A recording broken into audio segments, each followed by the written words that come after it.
Land for job case में आज राबड़ी देवी और तेज प्रताप यादव से पूछताछ हुई। कल लालू प्रसाद यादव से पूछताछ होगी। तो ये दो तस्वीरें आपके सामने हैं जिसमें आप देख सकते हैं राबड़ी देवी जी से आज पूछताछ हो गई, तेजस्वी से पूछताछ हुई और कल लालू प्रसाद यादव को ईडी ने तलब किया है। कल लालू प्रसाद यादव होंगे ईडी के सामने। ये केस कोई नया नहीं है और ऐसे में क्योंकि हम बात कर रहे थे बिल्कुल चुनाव भी सर पर हैं, तो इस पूरे मामले पर भी सियासत की बयानबाजी, पॉलिटिकल वार पलटवार का दौर भी देखने को मिलेगा।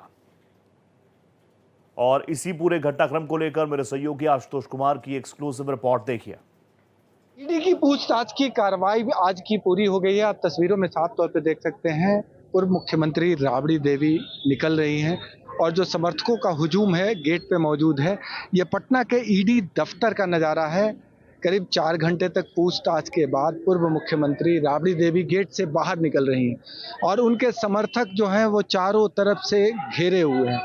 आप तस्वीरों में साफ तौर पे देख सकते हैं जो समर्थकों का हुजूम है वो चारों तरफ से एक तरह से कहें अपने नेता के अभिवादन में, हौसला अफजाई में खड़े हैं और ये तमाम नेताओं के बीच से राबड़ी देवी गाड़ी में बैठी हैं। यानी जो ईडी के तरफ से समन भेजा गया था वो कार्रवाई पूरी कर ली गई है और इस कार्रवाई में पूछताछ के तमाम पहलुओं पे काफ़ी वक्त बिताया गया है। ईडी के ऑफिसर्स जो हैं वो लगातार पूछताछ करते रहे और ये राबड़ी देवी ईडी दफ्तर से निकलते हुए एक तरह से कहें जो समन था उसके मुताबिक पूछताछ पूरी हुई और राबड़ी देवी अपने काफिले के साथ अपने घर के लिए आगे निकल रही हैं। और ये सीधी तस्वीरें ईडी दफ्तर से आप देख रहे थे। सहयोगी कैमरामैन राकेश के साथ भारत एक्सप्रेस के लिए पटना से आशुतोष कुमार। मेरे साथ मेरे सहयोगी आशुतोष कुमार लाइव भी जुड़ चुके हैं।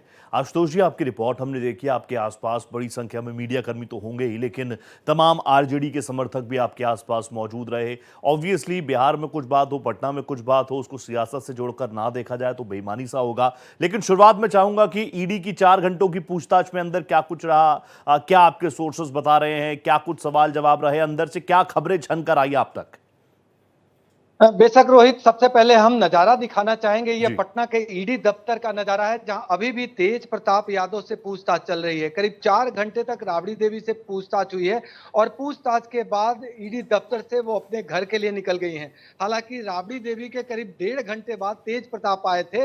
नतीजतन अतिरिक्त समय उनको दिया जा रहा है और अभी भी पूछताछ की जो कार्रवाई है वो चल रही है। ये पटना के ईडी दफ्तर का नजारा है। अभी तक के जो इंट्रोगेशन में जो सवाल थे, जो सूत्र बता रहे हैं उसके मुताबिक लैंड फॉर जॉब मामले से जुड़े कई सवाल राबड़ी देवी से पूछे गए और उसमें उन सवालों में एडिशनल सवाल जोड़ के पूछा गया कि क्या लैंड फॉर जॉब का जो आरोप है उसके तहत जो पैसे आए उसके बारे में आपको जानकारी थी, आपके नाम से भी प्रॉपर्टी है, आपके परिवार वालों के नाम से प्रॉपर्टी है, तो ये प्रॉपर्टी किस बिहाफ में आपको प्राप्त हुए। ऐसे कई सवालों से रूबरू होने के बाद राबड़ी देवी करीब 4 घंटे बाद ईडी कार्यालय से निकली है।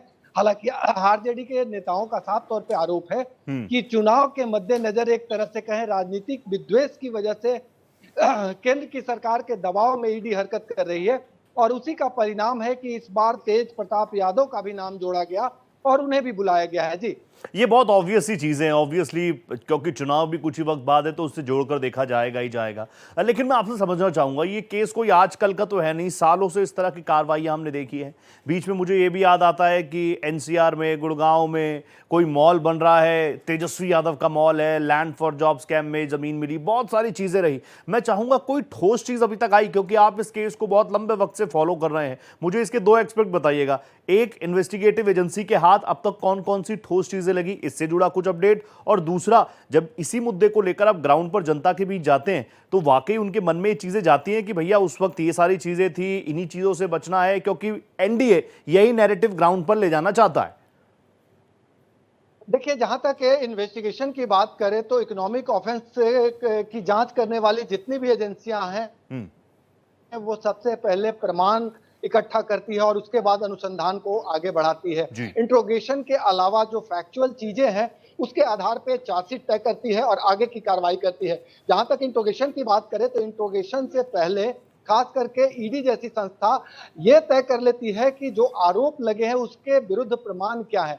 तो जो ईडी सूत्रों के अनुसार जितने जमीन का हवाला दिया गया है उन जमीनों को आधार बना के ईडी आगे बढ़ रही है और आरोप ये लग रहा है कि लैंड फॉर जॉब मामले में ये तमाम जमीन प्राप्त हुए हैं। तो इसी को आधार बना के लालू परिवार के एक एक सदस्य से पूछताछ पिछले वर्ष भी हुई, इस बार भी आज राबड़ी देवी के अलावा तेज प्रताप से पूछताछ हो रही है और कल लालू प्रसाद यादव से पूछताछ होगी। तो जो फैक्चुअल चीजें हैं उन चीजों को आधार बना के अनुसंधान अधिकारी आगे बढ़ते हैं। जो पूछताछ का क्रम होता है यानी जो प्रमाण मिलते हैं उसके आधार पर इंट्रोगेशन आगे बढ़ता है और ये सवाल किया जाता है कि अमुक संपत्ति आपका अतिरिक्त संपत्ति है, ये कहां से आया, इसका क्या आधार है, मेरे पास जो तथ्य है वो अमुक आधार से ये आपके समक्ष आया है। तो ऐसे सवाल होते हैं और ऐसे सवालों से दो चार होना पड़ता है। हालांकि आरजेडी के नेताओं का सीधा आरोप है कि जब जब बिहार में चुनाव आते हैं लालू राबड़ी परिवार पर ईडी का शिकंजा, विपक्ष के पास बहुत बड़ी बात है, ये पूरा नैरेटिव विपक्ष के। हाँ चलिए 30 सेकंड में आप उनसे बात कर लीजिए, फिर मुझे जाना है। आरजेडी के नेता हैं दीनानाथ यादव जी, क्या है इस तरह की कार्रवाई? लगातार अब तेज प्रताप यादव भी आ गए। जब जब चुनावी वर्ष आता है तब तब सीबीआई ईडी का जो है से पूछताछ का सिलसिला आदरणीय लालू प्रसाद यादव जी के परिवारों पर जो है से शुरू हो जाता है और यह जो है से नई बात नहीं है। आप विगत वर्षों से आप देख लीजिए कि जब जब चुनाव आया है तब तब यह सिलसिला जारी हो गया है पूछताछ। पहले तो मान लिया जाए कि उसमें थे आदरणीय लालू प्रसाद यादव जी थे, तेजस्वी प्रसाद यादव जी थे, मीसा भारती जी थी, माने हेमा जी थी और भी लोग थे उसमें, लेकिन तेज प्रताप यादव जी आज तक कहीं नहीं थे।